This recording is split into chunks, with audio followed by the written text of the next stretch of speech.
my Mercurial mercenaries? Just an informal chat. It's a Saturday morning, and I thought I might do like a show on a Saturday morning. I could call it the Saturday show. We wouldn't do that, my mercenaries. I wake up on a Saturday morning, and then I tune into Nick James, who does a question and answer thing on Saturday mornings. He's basically a bloke, a really nice English gent who sits in his house in France and just talks bollocks. And I like people who talk bollocks, my mercenaries. It may have come to your attention that I like people who talk bollocks. Today's topic of conversation is going to do that, because it's the Saturday show. I could even have a mug with the Saturday show printed on it, couldn't I, my mercenaries? I could even have a theme tune. The Saturday show. But I won't do that, because things like that are a failure. I feel the good in you. It may not have escaped your attention, my mercenaries, that I like to drink a lot of coffee.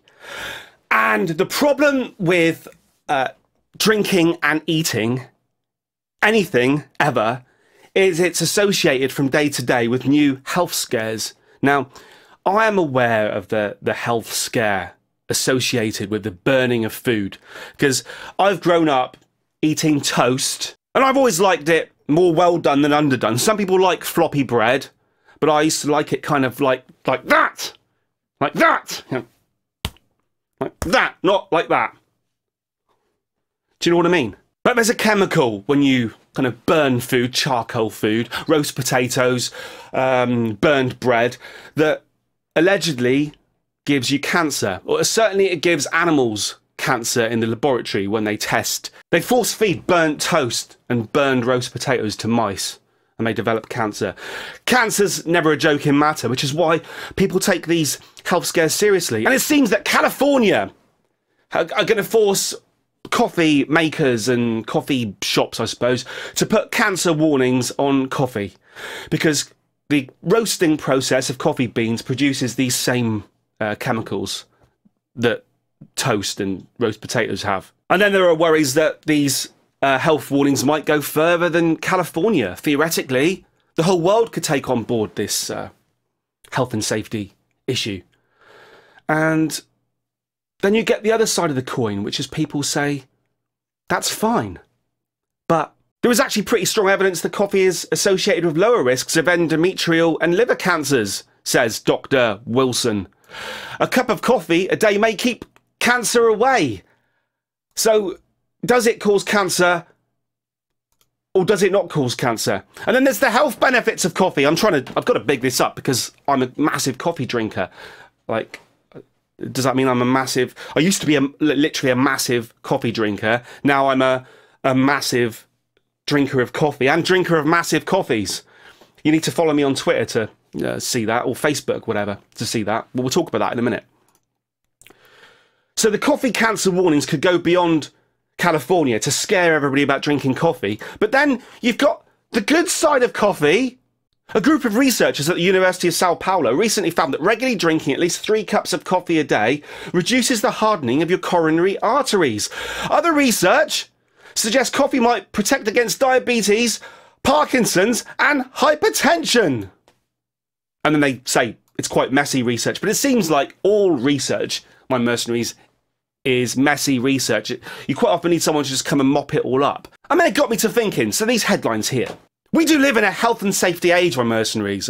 People would say an age of political correctness. Now, you only have to watch a Stuart Lee routine to see that political correctness isn't the bad thing that everyone makes it out to be. There are some good reasons why certain health and safety laws have come into place, and there's good reasons for some elements of political correctness, all right? But, my mercenaries, the Generation game is coming back on telly tonight with Mel and Sue presenting it. Now, for those around the world, I'm not sure what the Generation game was called in your countries. It was probably exported over there, or we might have stolen it from you. I'm not sure which way around it was. But in my youth, Larry Grayson and Bruce Forsyth hosted the Generation game. A little later, it was Jim Davison as well. But it's coming back. It's been off the screens for I don't know, decades, a decade or so, because people think that the general public want a different kind of entertainment these days. There's elements of the Generation game still around in something like Ant and Dec's Saturday Night Takeaway, which has got its own issues tonight.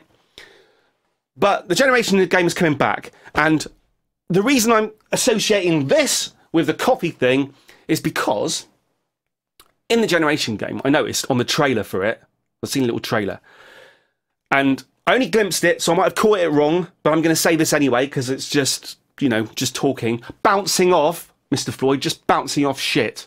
You know, bouncy shit. Bouncy shit. In the Generation game, you have contestants who are generations apart. So you like have a father and a daughter come on, battling against a mother and her son, all right? It's that sort of shit, all right? And we have, they get shown how to do something by an expert, and then they've got to copy it, and to much hilarity. Although I'm joking about it, but I used to really like that programme. So I think they're plate spinning tonight, plate spinning. And in the old days, they'd plate spin, and Bruce Forsyth would be going around having a laugh, and everyone would be having, and Larry Grayson would be telling them, shut that door, and all this sort of shit would go on. But tonight, they're plate spinning, and everyone involved is wearing safety goggles. I saw it on the trailer. Because I suppose a plate might fall, smash, and a fragment might get in your eye. Now, on the one hand, and this is the main hand, I'm slagging this decision off because it's ridiculous, because people have plate spun on game shows for years and never had anyone go blind.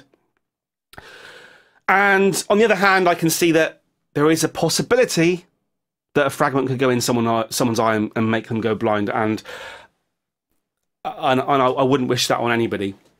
But Sue, one of the presenters, wears glasses, and she has safety goggles over her glasses. I suppose the point is that a fragment could come up from the plate, from the floor, and get in under her glasses and into her eye. I suppose. Or it might be that, I suppose there's always the danger that kids who wear glasses at school in science lessons, messing with Bunsen burners and that, when they get told to put their safety glasses on, the safety spectacles, they'll say no, because Sue Perkins of Generation Game last Saturday night, she didn't wear safety glasses because she was wearing glasses. But she is wearing safety glasses, so now all the kids have to wear safety glasses. So maybe it's a good thing, and maybe it's a good thing that Californians have to have this coffee will cause cancer every time they drink the coffee, because they live in California. They've got to put up with beautiful weather and looking around at beautiful bodies all day long. So they need something to drag them down into the mire. I have to look outside right now at fucking drizzle, my mercenaries. Just drizzle and misery. So I get to sit in drizzle and misery without this coffee will cause cancer on my cup. But if I went to California, I could sit in the sunshine with this coffee, will cause cancer. Who knows, my mercenaries? That's the sort of world we live in.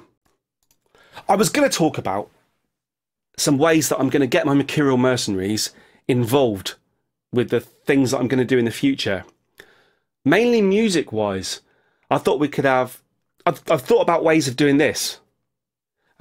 Getting you guys to do backing vocals on some of my songs. And there's a guy out there called Stephen G. Atkins who has the voice of an angel, and I thought he could perhaps narrate something over the top of one of my songs. But I haven't put any of this to anybody yet. But it's just like ideas I'm thinking. Basically, when I'm standing naked in the shower, I'm thinking of ideas and throwing them out there.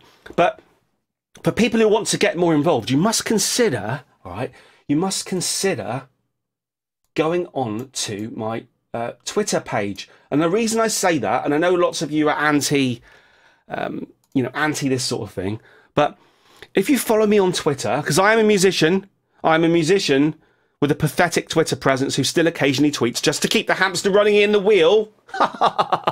But if you follow me on any kind of social media shit, if you follow me on Facebook, you'll get to see all the different cancer-causing coffees that I drink every day. I try to cheers you most days, all right?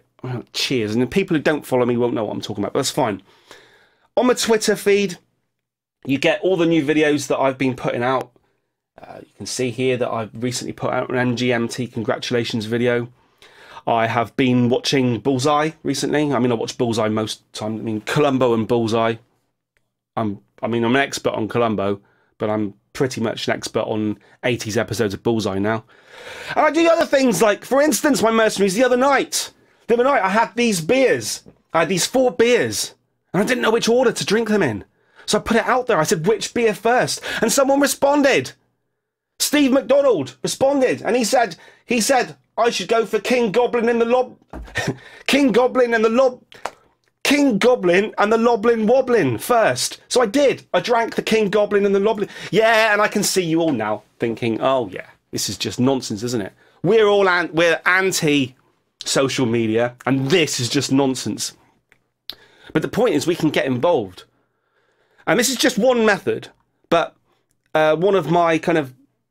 if I didn't have Rob Wheatley from Robbo Lands Vids and Stephen G. Atkins on here, I wouldn't have anybody responding to anything. But it's just that back and forth. So it's just another avenue. That's all I'm saying. There's an avenue here where I put all this shit onto Twitter, right? And what I want to do is I'm planning to... I mean, this may never happen because I'm always putting things out there that I never actually get round to doing because everything takes so much time. But what I'm planning to do is just have an element of... I was going to say collaboration, but that sounds all very, you know, nah. Just a little element. And it might not ever happen because it will take so much effort, but I'm considering it, okay? So let me know what you think about that. And again, I keep putting out there to keep the suggestions coming when it comes to what records to listen to. But just bear in mind with that, how long it takes. I've seen channels that do a similar thing where they put some music on and they just sit there and sort of nod their heads to it. And people are loving it. They're lapping it up. Thousands of views, millions of subscribers, just to see some blokes just sitting in the corner of the screen listening to something. I try to put more effort in than that. And it's like an inverse square thing here, where the more effort I put in, the less views I get. But whatever. Just bear in mind that listening to an album and editing the video just takes ages. I know. But my list of albums to listen to currently is about 200, 300. It's a bit tricky, my mercenaries. But keep them coming. Keep everything coming. I wanted to mention so much today, but I haven't done it. I was going to go more into the social media thing. I was going to go more into the interaction with Twitter. I was going to go more into the idea of putting a song out there and then having you guys watch the video, probably with headphones, and then singing the words, just like I did, onto your phones or whatever, or recording studio or whatever, sending me the files, and I'll get enough files from all of you, and what I'll do is I'll mix it into the song. So when the song finally comes out properly, I'll have a backing choir of Mercurial mercenaries in the background. So I think that's a really cool idea. I've never heard that done before. You're going to throw out loads of examples of it being done now, but what the hell? And like I say, something... I mean, I'm a massive fan. I reckon one of the greatest albums of all time is the 70s album, War of the Worlds concept album. Absolutely fantastic. Not a hint of sarcasm there. I genuinely think it's a true work of art. And recently I listened to an album called Eyes Like the Sky by King Gizzard and the Lizard Wizard. And just the idea of narration, and that's where I brought up the idea of someone with a silky smooth voice, like Stephen, perhaps narrating a story over the top of one of my songs. So then I don't have to come up with any lyrics or any melodies or anything. I can just provide the music and you just talk over the top of it. What do you think? I'm just throwing ideas out there. So when this Mercurial... And I'll probably put them out as individual songs because people don't give a shit about albums anymore. But just the idea that one day a song might come out with you guys on it or your narration on it or whatever. Just let me know what you think, my mercenaries. That's good. That's good. I'm going to go out now and I'm going to go to a coffee shop and I'm going to drink a cup of coffee, take a selfie of myself in front of everyone who always thinks, what the fuck's he doing?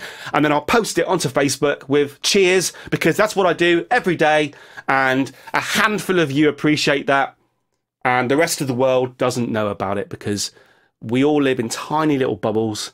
And no matter how impressive you think your own self-worth is, no one else gives a shit. Thank you very much, my mercenaries. Have a good Saturday. Have a good Easter. And all that. Over and